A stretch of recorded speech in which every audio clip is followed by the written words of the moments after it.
So hello and welcome to Current Scan. मेरा नाम है सौरभ सिंह और इस वीडियो में हम बात करने वाले हैं बिम्स्टेक ऑर्गेनाइजेशन के बारे में।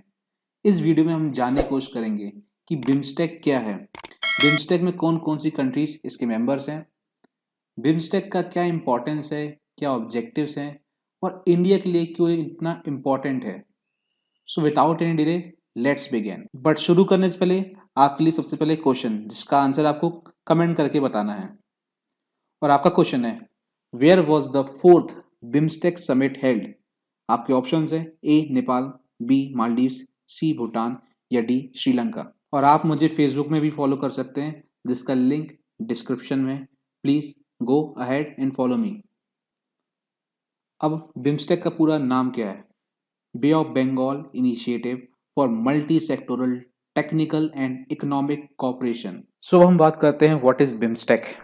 देखिए, जो बिम्स्टेक है वो एक इंटरनेशनल ऑर्गेनाइजेशन है जिसमें 7 कंट्रीज इसके पार्ट हैं और ये 7 countries south Asia and south east Asia से बिलोंग करते हैं। और बिम्स्टेक कंट्रीज में दुनिया के 1.5 बिलियन पीपल्स या पॉपुलेशन रहती है।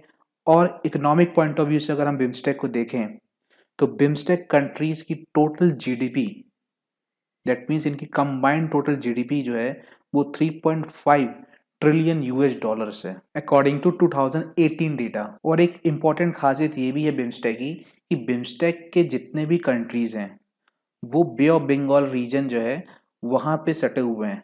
जो बंगाल की खाड़ी है वो सारी कंट्रीज वहाँ पे आसपास में है और वो उस bay of Bengal that is Bengal की खाड़ी पे डिपेंडेंट भी है। नाउ बिम्स्टेक का फॉर्मेशन कब हुआ? देखिए, बिम्स्टेक फॉर्म हुआ है 6 जून 1997 को थ्रू बैंकॉक डिक्लेरेशन। और बैंकॉक डिक्लेरेशन बहुत इंपॉर्टेंट है, डायरेक्ट किसी भी एग्जाम में इसका क्वेश्चन पूछ लिया जाता है कि बिम्स्टेक का फॉर्मेशन किस डिक्लेरेशन के थ्रू हुआ है। तो हमेशा याद रखना बैंकॉक डिक्लेरेशन। बिम्स्टेक का हेडक्वार्टर, इसको सेक्रेटेरिएट बोलते हैं, ये कहाँ पे है? ये ढाका में, दैट इज इन बांग्लादेश। अब हम बात करेंगे बिम्स्टेक के मेंबर कंट्रीज के बारे में। देखिए, 5 साउथ एशियन नेशंस बिम्स्टेक का पार्ट हैं और 2 south east Asian Nations BIMSTEC का पार्ट हैं। अब जो 5 साउथ एशियन नेशंस हैं जिसमें पहले नंबर पे Bangladesh, second Bhutan, India, then Nepal and Sri Lanka.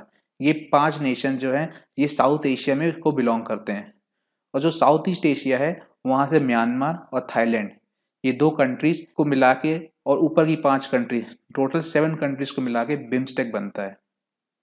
और बिम्स्टेक एक ब्रिज की तरह वर्क करता है in between south Asia and south east Asia. जब स्टार्टिंग में जब बिम्स्टेक का फॉर्मेशन हुआ था तो बिम्स्टेक को बिम्स्टेक नहीं बोला जाता था। उस टाइम इसको बोला जाता BISTEC, that is B for Bangladesh, I for India, S for Sri Lanka और टी फॉर थाईलैंड, क्योंकि ये 4 कंट्रीज ही इसका मेंबर्स से पहले। और ईसी का मतलब क्या हुआ? ईसी का मतलब हुआ इकोनॉमिक कोऑपरेशन।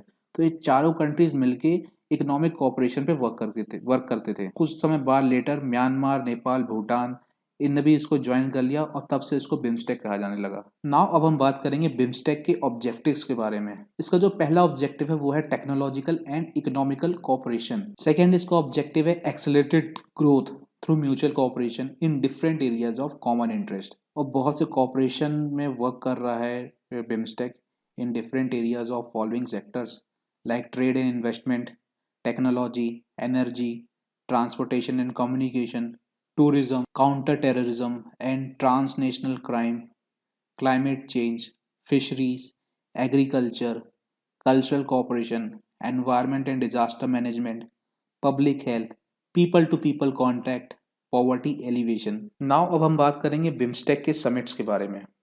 देखिए, जो फर्स्ट समिट हुआ था बिम्स्टेक का वो हुआ था 2004 में। और ये समिट कहाँ हुआ था? बैंकॉक, दैट इज थाईलैंड में। तब से लेके अभी तक 4 समिट सक्सेसफुली हो चुके हैं। लेकिन जो फिफ्थ समिट था जो 2020 में होने वाला था और ये होस्ट कर रहा था Sri Lanka, but it was postponed due to कोविड-19 पैंडमिक।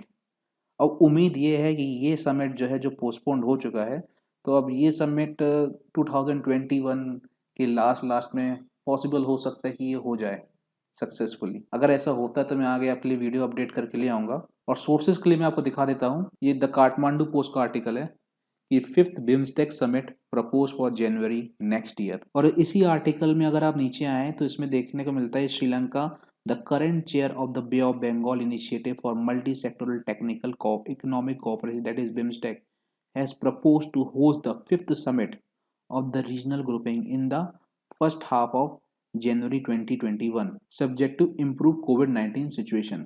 और इसमें नीचे लिखा हुआ है कि member states agreed on Sri Lanka's proposal to host the summit and the ministerial level meeting next year whose date will be confirmed later, that Beragi said। and after 5th summit 6th summit organize होगा Thailand में जो होगा 2021-2022 का। Now हम बात करेंगे India और BIMSTEC. India के लिए बिम्स्टेक क्यों इतना इंपॉर्टेंट है? देखिए, इंडिया की जो सबसे पहले प्रायोरिटी हमेशा से रही है वो है नेबरहुड फर्स्ट, और एक और इसमें जो ऐड हो गया है वो है एक्ट ईस्ट। तो ये बिम्स्टेक एक नेचुरल प्लेटफॉर्म की तरह वर्क करेगा टू फिलफिल इंडिया की फॉरेन पॉलिसीज। और जो सेकेंड रीजन है वो ये है कि इंडिया का जो नॉर्थ ईस्ट रीजन है वो एक बहुत इंपॉर्टेंट रोल प्ले करेगा in increasing connectivity with BIMSTEC member countries. और वो किस तरह कनेक्टिविटीज हो सकती हैं? Trade connectivities, people to people connectivities and so on. BIMSTEC countries provide कर रही है इंडिया को एक मैरीटाइम ज्योग्राफिकल इंपॉर्टेंस जो इंडिया को अलाउ करता है to focus on the wider Indo Pacific area, जो बहुत ज़्यादा इम्पॉर्टेंट है पूरे ग्लोबल पॉलिटिक्स पे। और अगर हम स्ट्रैटेजिक पॉइंट ऑफ व्यू से देखें तो बिम्स्टेक कंट्रीज का बहुत इंपॉर्टेंट रोल है for India to counter China, क्योंकि बे ऑफ बंगाल एक फनल है टू द मलाक्का स्ट्रेट, और मलाक्का स्ट्रेट चाइना के लिए बहुत इंपॉर्टेंट रोल प्ले करता है फॉर इट्स ट्रेड। और जिस तरह से चाइना एग्रेसिव एक्टिविटीज दिखा रहा है in the Bay of Bengal region with increased submarine movements और ship visits in the Indian Ocean, तो इंडिया के लिए सबसे इंटरेस्ट की बात यह है कि वो अपना इंटरनल इंगेजमेंट है अमंग बिम्स्टेक कंट्रीज इसको मजबूत करें और कंसोलिडेट करें, क्योंकि चाइना मलाक्का स्ट्रेट के थ्रू इंडियन ओशन में एंट्री करता है। और मलाक्का स्ट्रेट का एक इम्पॉर्टेंस ये भी है कि ये इंडियन ओशन को पैसिफिक ओशन से भी जोड़ता है। आशा करता हूँ आपको मेरा लेक्चर पसंद आया होगा। प्लीज़ लाइक करें, शेयर करें, सब्सक्राइब करें और कमेंट्स करके ज़रूर बताया करें आपको लेक्चर कैसा लगा। For the time being, thank you.